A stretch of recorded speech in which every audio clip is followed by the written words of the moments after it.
Hi Mustangs, Miss Schaefer here. I'm going to read a little bit more of Wonder to you. I hope you've been enjoying the book so far.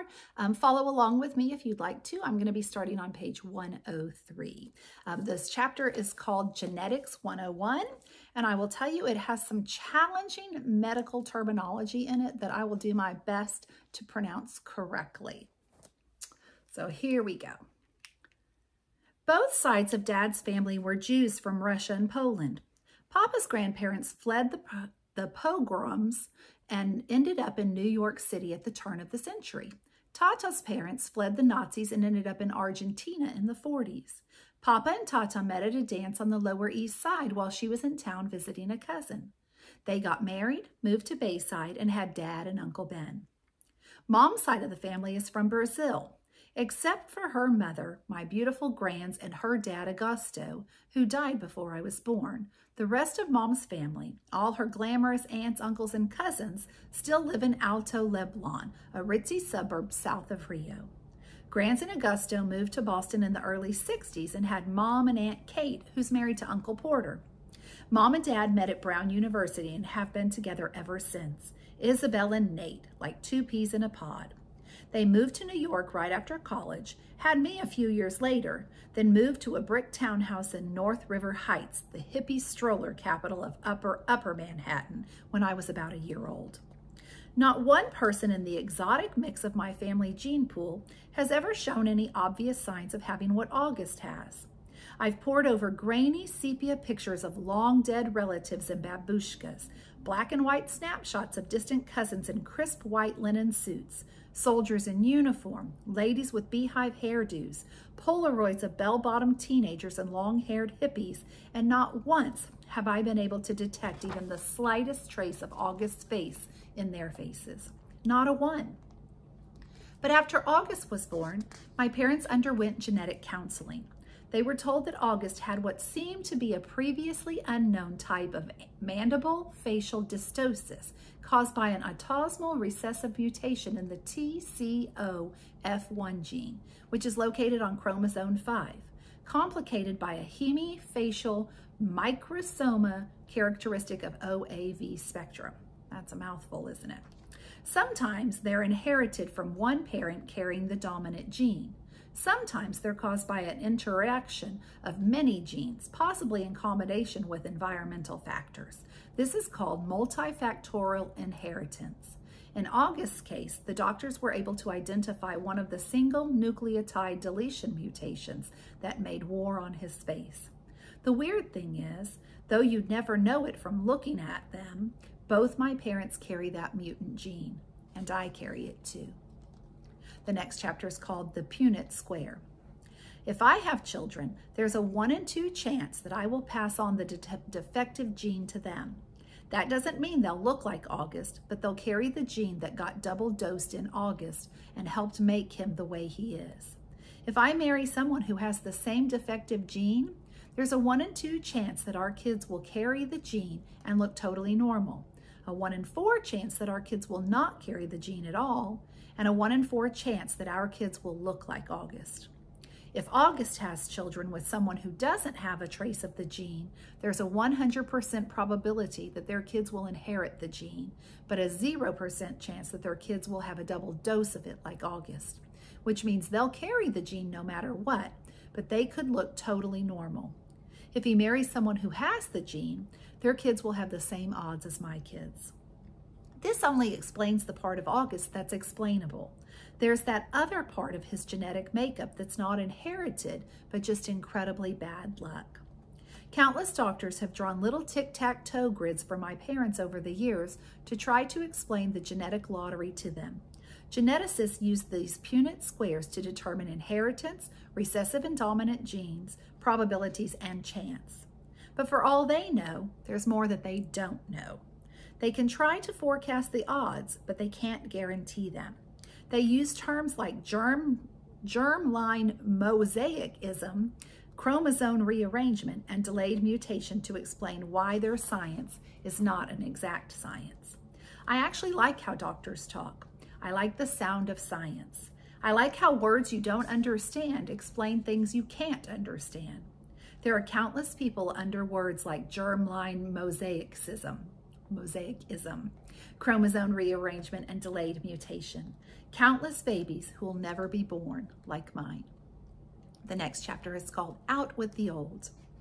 Miranda and Ella blasted off. They attached themselves to a new crowd destined for high school glory. After a week of painful lunches where all they would do was talk about people that didn't interest me, I decided to make a clean break for it. They asked no questions, I told no lies. We just went our separate ways. I didn't even mind after a while. I stopped going to lunch for about a week, though, to make the transition easier, to avoid the fake, oh shoot, there's no room for you at the table, Olivia. It was easier just to go on to the library and read. I finished War and Peace in October. It was amazing. People think it's such a hard read, but it's really just a soap opera with lots of characters. People falling in love, fighting for love, dying for love. I want to be in love like that someday. I want my husband to love me the way Prince Andre loved Natasha. I ended up hanging out with a girl named Eleanor, who I'd known from my days at PS 22, though we'd gone to different middle schools. Eleanor had always been a really smart girl, a little bit of a crybaby back then, but nice. I never realized how funny she was. Not laugh out loud daddy funny, but full of great quips. And she never knew how lighthearted I could be. Eleanor, I guess, had always been under the impression that I was very serious. And as it turns out, she never liked Miranda and Ella. She thought they were stuck up.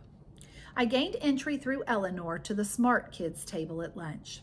It was a larger group than I'd been accustomed to hanging out with, and a more diverse crowd. It included Eleanor's boyfriend, Kevin, who would definitely become class president someday, a few techie guys, girls like Eleanor who were members of the yearbook committee and the debate club, and a quiet guy named Justin who had small round glasses and played the violin, and who I had an instant crush on. When I'd see Miranda and Ella, who were now hanging out with the super popular set, we'd say, "Hey, what's up?" and move on.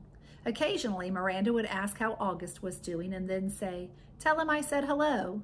This I never did, not to spite Miranda, but because August was in his own world these days. These were times at home that we never crossed paths. Next chapter, October 31st. Grands had died the night before Halloween. Since then, even though it's been 4 years, this has been a sad time of year for me. For Mom, too, though she doesn't always say it. Instead, she immerses herself in getting August's costume ready, since we all know Halloween is his favorite time of year. This year was no different. August really wanted to be a Star Wars character called Boba Fett, so Mom looked for a Boba Fett costume in August's size, which strangely enough was out of stock everywhere. She went to every online store, found a few on eBay that were going for an outrageous amount, and finally ended up buying a Jango Fett costume that she then converted into a Boba Fett costume by painting it green. I would say in all, she must have spent 2 weeks working on that stupid costume.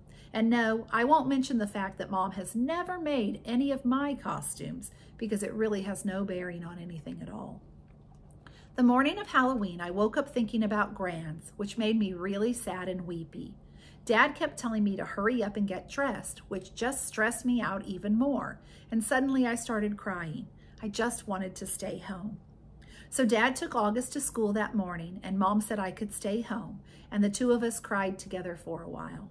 One thing I knew for sure, however much I missed Gran, Mom must have missed her more. All those times August was clinging to life after a surgery, all those rush trips to the ER, Grans had always been there for Mom. It felt good to cry with Mom, for both of us. At some point, Mom had the idea of watching The Ghost and Mrs. Muir together, which was one of our all-time favorite black and white movies. I agreed that was a great idea. I think I probably would have used this weeping session as an opportunity to tell Mom everything that was going on at school with Miranda and Ella, but just as we were sitting down in front of the DVD player, the phone rang. It was the nurse from August's school calling to tell Mom that August had a stomach ache and should be picked up. So much for the old movies and mother-daughter bonding. Mom picked August up, And the moment he came home, he went straight to the bathroom and threw up. Then he went to his bed, pulled the covers up over his head. Mom took his temperature, brought him some hot tea, and assumed the August's mom role again. Via's mom, who had come out for a little while, was put away. I understood, though, August was in bad shape. Neither one of us asked why he had worn his bleeding scream costume to school instead of the Boba Fett costume Mom had made for him. If it annoyed Mom to see the costume she had worked on for 2 weeks tossed on the floor unused, she didn't show it. Trick or treat is the next chapter. August said he wasn't feeling well enough to go trick-or-treating later in the afternoon, which was sad for him because I know how much he loved to trick-or-treat, especially after it got dark outside. Even though I was well beyond the trick-or-treating stage myself, I usually threw on some mask or other to accompany him up and down the blocks, watching him knocking on people's doors, giddy with excitement. I knew it was one night a year when he could truly be like every other kid. No one knew he was different under the mask. To August, that must have felt absolutely amazing. At 7 o'clock that night, I knocked on his door. "Hey," I said. "Hey," he said back. He wasn't using his PlayStation or reading a comic book. He was just lying on his bed looking at the ceiling. Daisy, as always, was next to him on the bed, her head draped over his legs. The bleeding scream costume was crumpled up on the floor next to the Boba Fett costume. "How's your stomach?" I said, sitting next to him on the bed. "I'm still nauseous." "You're sure you're not up for the Halloween parade?" "Positive." This surprised me. Usually August was such a trooper about his medical issues, whether it was skateboarding in a few days after a surgery or sipping food through a straw when his mouth was practically bolted shut. This was a kid who's gotten more shots, taken more medicines, put up with more procedures by the age of 10 than most people would have put up with in 10 lifetimes, and he was sidelined from a little nausea. "You want to tell me what's up?" I said, sounding a little bit like Mom. "No." "Is it school?" "Yes." "Teachers? Schoolwork? Friends?" He didn't answer. "Did someone say something?" I asked. "People always say something," he answered bitterly. I could tell he was close to crying. "Tell me what happened," I said. And he told me what happened. He had overheard some very mean things some boys were saying about him. He didn't care about what the other boys had said. He expected that. But he was hurt that one of the boys was his best friend, Jack Will. I remembered him mentioning Jack a couple of times over the past few months. I remembered Mom and Dad saying he seemed like a really nice kid, saying they were glad August had already made a friend like that. "Sometimes kids are stupid," I said softly, holding his hand. I'm sure he didn't mean it. "Then why would he say it? He's been pretending to be my friend all along. Tushman probably bribed him with good grades or something. I bet he was like, 'Hey, Jack, if you make friends with the freak, you don't have to take any tests this year.' You know that's not true. Don't call yourself a freak." "Whatever. I wish I'd never gone to school in the first place." "But I thought you were liking it." "I hate it." He was angry all of a sudden, punching his pillow. "I hate it. I hate it. I hate it." He was shrieking at the top of his lungs. I didn't say anything. I didn't know what to say. He was hurt. He was mad. I let him have a few more minutes of his fury. Daisy started licking the tears off his face. "Come on, Augie," I said, patting his back gently. "Why don't you put on your Jango Fett costume? It's a Boba Fett costume. And why does everyone mix that up?" "Boba Fett costume," I said, trying to stay calm. I put my arm around his shoulders.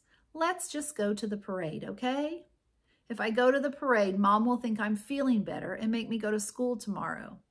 "Mom would never make you go to school," I answered. "Come on, Augie, let's just go. It'll be fun, I promise, and I'll let you have all my candy." He didn't argue. He got out of bed and slowly started pulling on his Boba Fett costume. I helped him adjust the straps and tighten the belt, and by the time he put his helmet on, I could tell he was feeling better. That's where we're going to stop for today. I hope you enjoyed the story. Keep on reading.